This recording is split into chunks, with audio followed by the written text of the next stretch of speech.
ऐसे ऐसे ऐसे बढ़ेंगे आपके सामने, आप साथ आइएगा। किसानों का दावा है कि पुलिस और किसानों के बीच झड़प के दौरान खनौरी बॉर्डर पर 22 साल के किसान की मौत हो गई। मरने वाले किसान का नाम शुभकरण सिंह है। वो काफी मेहनती थे। किसानों का कहना है कि सर में चोट लगने से ही शुभकरण की मौत हुई।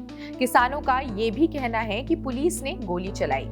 हालांकि पुलिस ने कुछ और कहा। पुलिस का कहना है कि मौत पुलिस के कारण नहीं हुई। अब ये मामला गंभीर होता जा रहा है।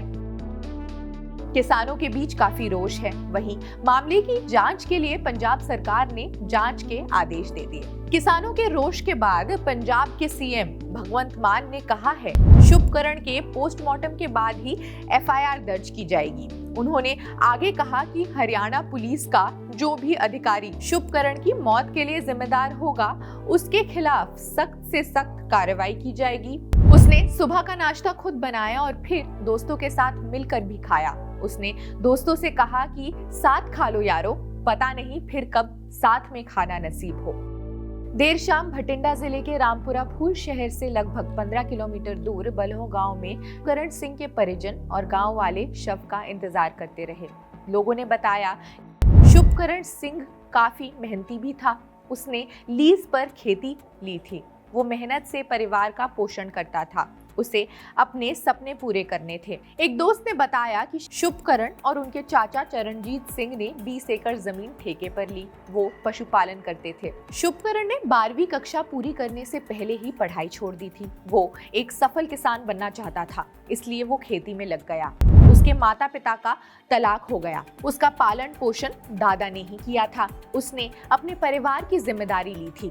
उसकी 2 बहनें हैं। उसकी दादी का 6 साल पहले निधन हो गया था। माँ से उसका कोई संपर्क नहीं था। पिता की तबीयत भी ठीक नहीं रहती थी। वो एक स्कूल वैन में कंडक्टर के रूप में काम करते थे।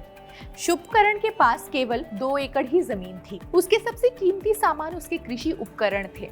उसके घर के कमरे के 3 कोनों में 2 मैनुअल स्प्रे पंप और डीएपी डायमोनियम फॉस्फेट की 1 बोरी और चावल के 3 बैग रखे हुए हैं।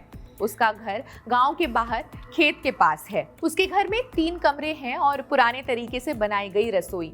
ये घर 1990 के दशक के पंजाब की याद ताजा कर सकता है।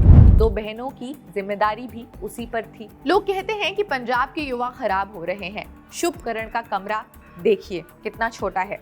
यही उसकी जिंदगी थी। वो अपनी जीविका चलाने के लिए अनुबंध पर खेती करता था। शुभकरण की मौत से उसकी बहनें सदमे में हैं। उनका सहारा ये भाई ही था। एक दोस्त और ने कहा, जब भी भारतीय किसान यूनियन सिद्धूपुर ने विरोध प्रदर्शन का आह्वान किया तो शुभकरण हमेशा की तरह सबसे आगे खड़ा रहा। उसका मानना था कि अपने अधिकारों के लिए आवाज उठाना किसानों की एक जिम्मेदारी है। वहीं सोशल मीडिया पर खबर सुनकर शुभकरण के चाचा चरणजीत सिंह पटियाला के लिए रवाना हुए। वे राजेंद्र अस्पताल पटियाला भी पहुंचे। फिलहाल मामले में आगे की जांच भी की जा रही है, लेकिन फार्मर्स प्रोटेस्ट या किसानों का आंदोलन फिर भी जारी है।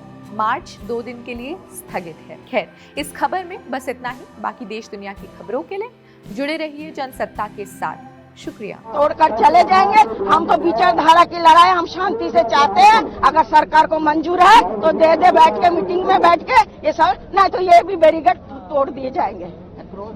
ये हमारे बच्चों में जोश है, लेकिन हाँ हमारे लीडरों ने रोक रखा है, नहीं तो आज रातों दोनों बैरिकेड टूट जाएंगे। लेकिन हम लीडरों को कहना, बड़ों का कहना मान रहा, मैं अपने बच्चों का कहना मान रही हूँ। लेकिन मुझे भी दिल करता कि इन बॉर्डरों को तोड़ दे दूं और मुझे गोली खानी है तो मैं खाने के लिए तैयार हूँ।